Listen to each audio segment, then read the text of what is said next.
আমরা এই সরকার মানে আপনার এখানে বিরোধী দলে আসার পর থেকে টোটালি ফ্র্যাঙ্কলি 2012 সালের আগে আমি কোনো দিন কোর্টের ভেতরে ঢুকে দেখিনি। I never saw the court. আমি কোনো বারান্দায়ও যাইনি।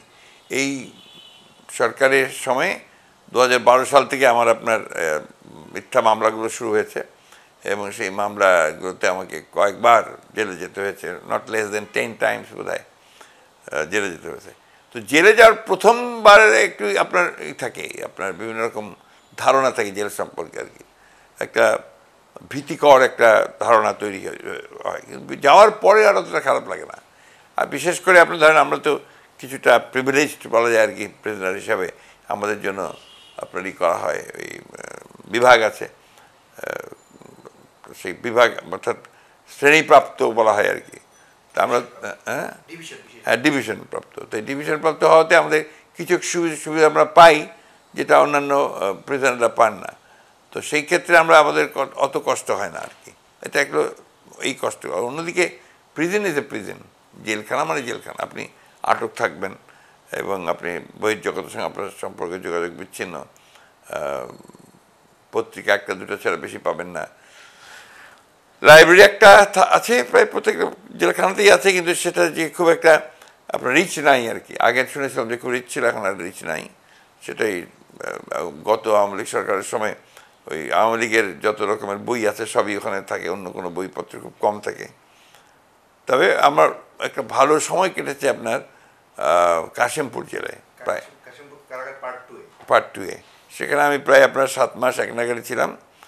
তখন আপনার ওখানে আমাদের জেলে আমার যারা ছিলেন, আমরা জেলমেট বলি আর কি, তারা ছিলেন আমাদের মাহমুদুর রহমান সাহেব আমার দেশের। এরপরে আপনার আমাদের দুদু সাহেব ছিলেন, এক সময় আপনার কর্নেল অলিও ছিলেন, হান্নান সাহেব ছিলেন, আর জামাত ইসলামের নিজামী সাহেব ছিলেন, কামরুজ্জামান সাহেব ছিলেন। এরপরে ওই যে আপনার আরেকজনের যে এই হলো আপনার শাহবাগ নিয়ে যাকে নিয়ে শুরু হলো আর কি, নামটা ভুলে গেছে আমরা, যাই হোক। তো এই মানুষের সঙ্গে একটা পরিবেশ, আলাদা পরিবেশ ছিল ওখানে আর কি। ভালো ডিভিশনের মধ্যে আমরা আলোচনা করতাম, ঘর কাজ পড়তাম একসাথে, আমরা লাঞ্চ করতাম, নামাজ পড়তাম একসাথে। এই জিনিসগুলো তখন ওখানে খুব ভালো ছিল। পরবর্তীকালে আবার যখন আপনার এখানে আমি এসেছি 26 তো অনেক পুরনো জেল কারাগারে, সেখানেও আপনার একটা মানে থাকার জন্যে, বসবাসের জন্য খুব একটা ভালো ছিল না।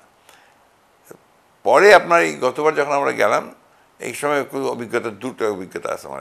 একটা হচ্ছে যে আপনার মনে আছে যে ওই 10ই ডিসেম্বর, দ্যাট ওয়াজ 22 না, হ্যাঁ 22 বোধ হয়,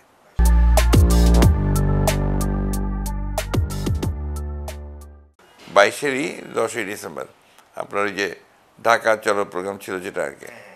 তো এখানে মহাসমাবেশ ঢাকা ছিল, ওটাকে কেন্দ্র করে আমাদেরকে অ্যারেস্ট করা হলো। 7 তারিখে গোলযোগল একজন মারা গেল আমাদের।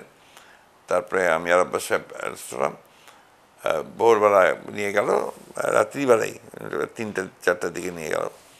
নিয়ে যাওয়ার পর প্রথমে ডিবি অফিসে, তারপরে ভেতরে নিয়ে গেল। ভেতরে নিয়ে তখন শীত, খুব প্রচুর শীত। আমাদেরকে বলে যে আপনাদেরকে একটু কোয়ারেন্টাইনে যেতে হবে, জেলে। কিন্তু কোয়ারেন্টাইনে কেন যাব? আমাদের ডিভিশনে যাব না স্যার, ওই যে কোভিডের সময় থেকে নিয়ম হচ্ছে কোয়ারেন্টাইনে যেতে হবে। আমরা যাবো না। এই নিয়ে বার্গেন করতে করতে প্রায় আপনার 1.5-2 ঘন্টা।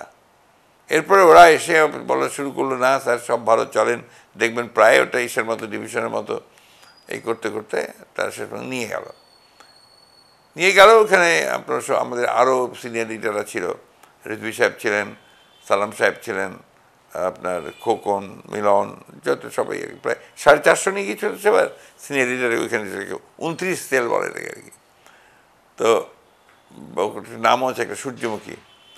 তো ওখানে যাওয়ার পরে আপনার দোতলায় আপনার এটা হচ্ছে ফ্লোরে বিছানা করবে, আপনার toilet inside the cell, half wall. একটা আমাদের জন্য একটা মানে একেবারেই আপনার অপরিচিত একটা পরিবেশ আর কি। হ্যাঁ, অ্যান্ড দ্য ফুড ওয়াজ দেয়ার ওয়াজ মানে বলাই যাবে না, খাদ্য কিছু। আমি 2 দিন কিচ্ছু খেতে পারিনি। যাই হোক, তারপরে আমার স্ত্রী যখন আপনার এখানে রিড করবেন সুপ্রিম কোর্টে যা দে আর এন্টাইটেল টু ডিভিশন, তাদেরকে কেন ওখানে নেওয়া হয়েছে, তখন ওরা আমাদেরকে তাড়াহুড়ো করে আপনার ডিভিশন নেওয়ার জন্য নিল।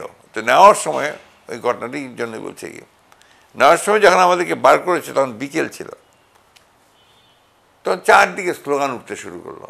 আমাদের ছেলে তখন বোঝাই আপনার, আমাদের লোকেরা কারাগারে বোঝাই, প্রচুর স্লোগান, আপনার অসংখ্য শত শত মানুষ স্লোগান দিচ্ছে, চিৎকার করছে আপনার। এরপরে ওরা নিয়ে আসলো দাঙ্গা পুলিশ, ওদের আবার জেলের মধ্যে আপনার দাঙ্গা বাহিনী আছে, তো এই লাঠি বাহিনী আর কি, এর নিয়ে এসে লাঠি চার্জ করলো, করে তারপরে আপনার আমাদেরকে নিয়ে গেল। তো এটা একটা আমার জন্যে খুবই একটা আপনার কষ্টকর বেদনাদায়ক একটা ঘটনা। আর এমনিতে জেল তোই হচ্ছে আপনার বেদনার জায়গা।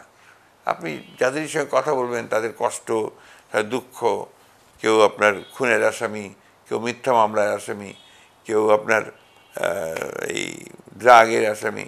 আমি খুব অবাক হয়েছি, আমাদের ওই আপনার কেরানীগঞ্জের যে ডিভিশন, ওখানে সকালবেলা এক বয়স্ক বুড়ো ভদ্রলোক বলা যায়, সে আপনার এই ঝাড়ু দিত, এটাকে ওদের ওখানে বলে ঝাড়ু দফা। তো তার শাস্তি সশ্রম কারাদণ্ড হয়েছে, এবং সেই সশ্রম কারাদণ্ড হচ্ছে খুব ইন্টারেস্টিং। ওই বুড়োর সশ্রম কারাদণ্ড হয়েছে যাবজ্জীবন, সেটা হচ্ছে ড্রাগে। তা আমি বললাম যে আপনি ড্রাগ, না আমি তো ড্রাগ আপনার করিনি, আমি আমার বিরুদ্ধে অভিযোগ হয়েছে আমি মালয়েশিয়া থেকে ড্রাগ নিয়ে এসেছি, এটা হচ্ছে তার বিরুদ্ধে অভিযোগ ছিল, সে বাইরে কাজ করতো।